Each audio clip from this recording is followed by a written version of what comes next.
Hi everyone. Welcome to the 7th week of Music for Mindfulness with Alina Orchestra and Arts for Health, Milton Keynes. My name's Anna and I'd like to thank you for joining us today. We have a great programme of music in store. Do remember that we have a Zoom meeting coming up really soon. It's this Sunday, the 13th of June at 3 p.m. You can find details to sign up for the meeting in the Music for Mindfulness section of the Arts for Health Milton Keynes website. In this meeting, I'm going to take you through some of the mindfulness tools that we've already tried.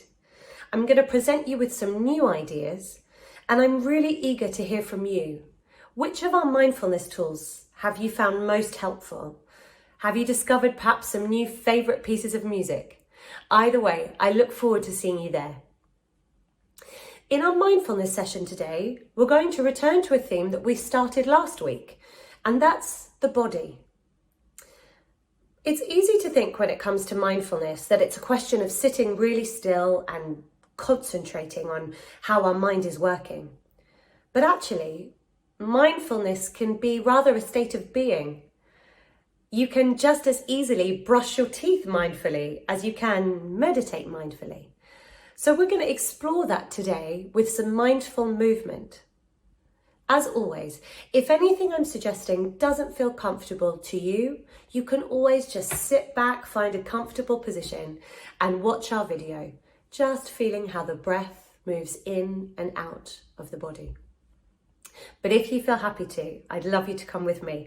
And we're going to start by just gently rubbing our hands together. This movement can be really small and gentle if you like, or it can be a bit more vigorous. Focus in on how the movement feels and do what's best for you. Notice how the palms feel. How about the fingers, the fingertips even? Are they getting a bit warmer? Can you feel yourself generating a bit of energy there? And now let's work in between the finger joints. That's it, one at a time. Take your time, and as ever, just bring your attention to the sensation that you can feel in your hands.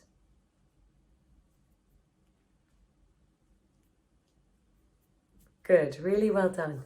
Now I want to take the energy that we've generated here and almost wash our faces with it. So pass both hands in circular motions around the outside of your face.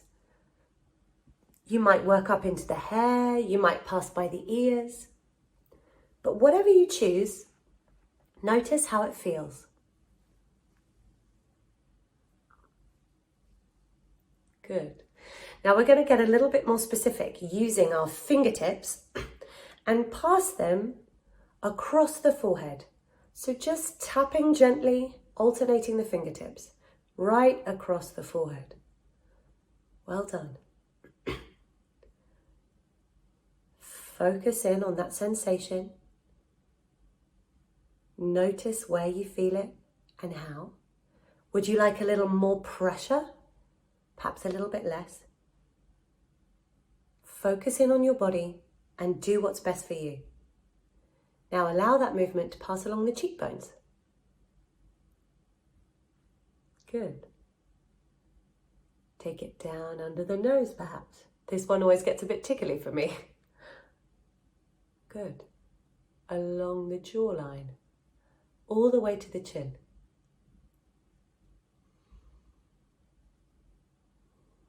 Make sure you're breathing with the movement and just noticing how it feels.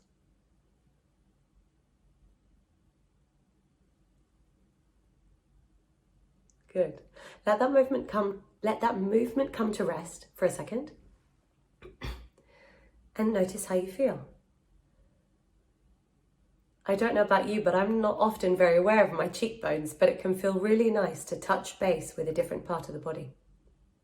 Now, that might have been a little bit too light for you, and an alternative way to do this exercise is to use all fingers of each hand simultaneously, but alternating hands. So, like this. Give it a go with me, just see how that feels. Tapping along the forehead Again, past the temples, along the cheekbones, under the nose, and along the jawline to the chin. Well done. Lovely. Bring that movement to rest again and just notice how it feels. We're going to finish our tapping today with the neck. So if you've got a lot of hair like me, clear it out of the way and then just find where your spine is in your neck. Now, we're not going to tap along the bone. We're going to use each hand either side of the bone in the kind of softer muscle that passes alongside the spine. That's it. And I'd like you to choose, did this motion or this motion feel best to you? And then start at the top of the neck, either side of the spine, and go all the way down. That's it.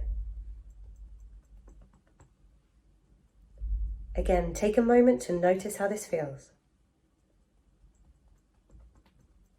I love this sensation because it feels a little bit like giving yourself a massage. How does it feel to you?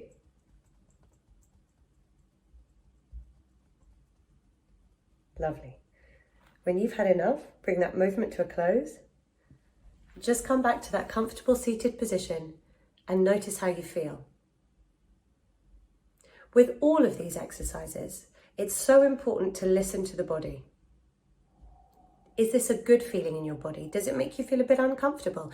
If so, perhaps you need to do it a bit more gently, a bit more softly. But if you mindfully listen to your body, it will tell you what it needs. I hope you've really enjoyed our mindfulness session today and that you enjoy the rest of the music that's to follow. I hope to see you this Sunday at our Zoom meeting. And in the meantime, take care. Until next time. Hello again and welcome to Music for Mindfulness number 7. What we're doing this week is to look at the influence of Spanish music upon the sound world that we know and love. And we're going to look at 2 particular Spanish pieces, both of which, well, one of them isn't really Spanish at all, and I'll explain that in a moment, but it's Spanish influenced. Spanish music is very interesting. It has some very clear characteristics. One is a great rhythmic sort of push, because of course flamenco is a very important part of Spanish culture, and these exotic dancers who employ castanets to rattle with and who dance with fantastic fire and rhythmic energy are a very integral part of Spanish culture.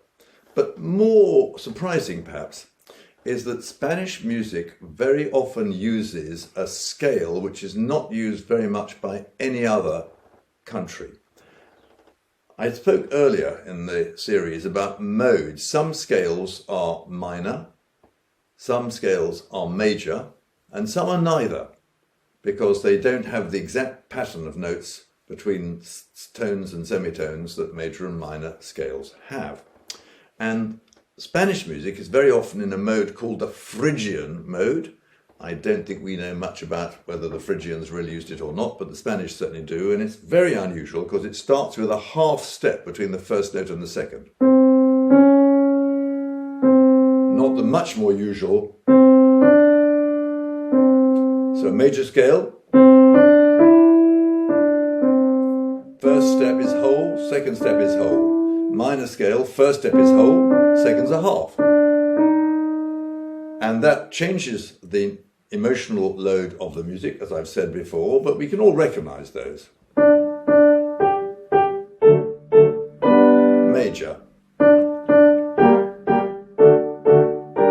Minor. We can all recognize that. But the Spanish tradition is different.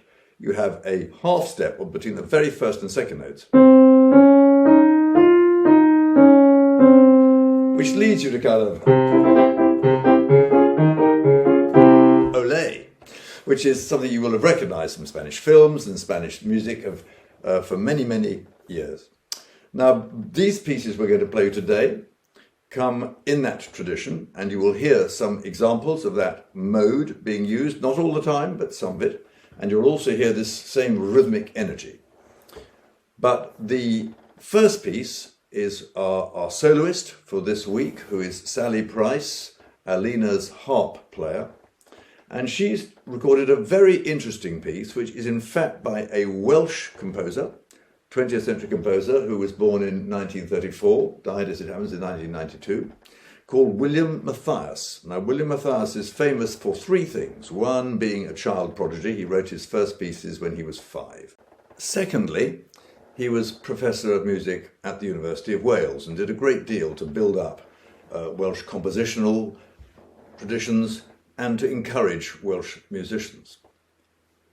And finally, he wrote the music for the royal wedding. That's the wedding of the Prince of Wales and as she became Princess Diana, because Prince Charles wanted to commission a Welsh composer because he was Prince of Wales rather than the master of the Queen's music. And so this was a fantastic opportunity for William Mathias, and he's allegedly had an audience of 800 million people for the performance of this piece when their two royal young people were married. Well, be that as it may, that is not as fine a piece as the piece we're going to play you today. Quite near the end of his life, William Mathias went to work for a time in Santa Fe in New Mexico, and he was very captivated by the sounds he was hearing around him there, which of course are very largely Spanish influenced. Most of the music which was played and sung in Mexico, as in Mexico and New Mexico, one independent country, one of course part of the United States, but they have in common this Spanish tradition. So he was very much affected by the Spanish tradition, and he wrote this piece which is called the Santa Fe Suite for solo harp. It has 3 movements, and the last one is called Sundance. And that actually ties up very nicely with last week's programme, because you remember we focused on the dance last week, and this week we're going to actually look at dances again, but they happen to be Spanish dances. And this piece makes very clever use of the harp. It starts with glissandos. Glissandos are things like this, which is much more agreeable, generally speaking, on a harp than on a piano, though it can be fun on both. And he opens with this kind of flourish, this sliding across the strings. And then he begins a very rhythmic passage, which is inflected by this mode I described to you, the Phrygian Spanish mode. Halfway through, the music sort of takes a breath, and we have another set of these glissandos or flourishes. He goes back to a slightly shortened version of the opening section and comes to a very abrupt halt with a huge chord on the harp, which is very exciting. And Sally is a fantastic player, and she plays this piece for all it's worth. So I hope you will like this piece by a Welsh composer, but looking at music through the eyes of his residents in Santa Fe and colouring his music with a lot of Spanish influence, including the rhythmic energy of a Spanish dance.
I hope you enjoyed that. And it's not at all a well-known piece, so you know something that most other listeners in the British Isles have not heard. Now I'm moving on to a real Spanish piece by perhaps the most significant Spanish composer of the 20th century, Manuel de Falla.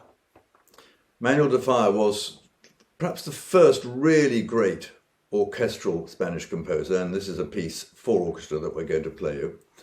It comes from a sort of dramatic orchestral piece with some singing from a solo contralto called El Amor Brujo, which he wrote for the first time in 1915, though he changed it quite a lot in the 20s, adapting it for a larger group and shortening it a bit and making the thing slightly more dramatic. It was also used at one stage for a flamenco dancer as well, so it has a lot of uses, which is always nice for a composer because he makes a bit more money as a result.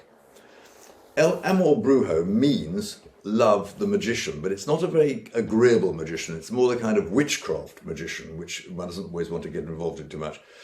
The heroine, who's called Candela, has been married against her wishes, really, to her sort of childhood betrothal, an arranged marriage, if you like. And he dies, having been fairly comprehensively unfaithful to her. And she then meets a very nice man who she wants to go off with. But unfortunately, the husband's ghost keeps turning up to make this extremely difficult. So she's in an unhappy state during the course of the piece. Eventually it all comes right, of course. This is not real life, this is music. But the dance we're going to play, which is called the Ritual Fire Dance, is the dance she does to try and get rid of his spirit. It's a sort of exorcism dance, basically. So it's hugely dramatic. And Falla is a great master of this. You'll hear that scale. Remember the Phrygian mode? That appears quite frequently in this piece, but it's most famous because it's in very short patterns of notes. Very simple. There's a very powerful driving rhythm, which is what I would call umpa, which comes quite a lot, and it has a huge sort of push behind the rhythm, which obviously the dancer would have enjoyed, and I hope you will enjoy also. And over the top of it are very short patterns, sometimes single notes, sometimes very small groups of notes which keep coming again and again, and by doing so they enormously increase the tension. We feel something is happening, of course, because what we're hoping is going to happen is that the ghost will be exorcised. And the piece accumulates more and more excitement, and then suddenly towards the end it starts to go faster and faster and faster, which presumably is the exorcism actually beginning to work. And it ends with a frantic group of chords, absolutely staggering, the same chord again and again and again. It's as though she's banging her fist on the floor to get this untiresome ghost to push off. But you will find the orchestration extremely interesting. Falla makes very unromantic use of the brass. The brass are used in a very dramatic, sort of blaring way. And he also makes a great deal of use of the percussion. So this is a very percussive, rhythmic piece. But it's one of the most famous pieces by Falla, and it's an extraordinary gripping piece to listen to, and I think it's helped if you have this curious image of this woman doing this frantic dance in order to rid herself of the ghost of her husband, and I think the composer does produce a fantastically interesting image by the way he sets the music. I very much hope you enjoy it, and I hope to see you again next week.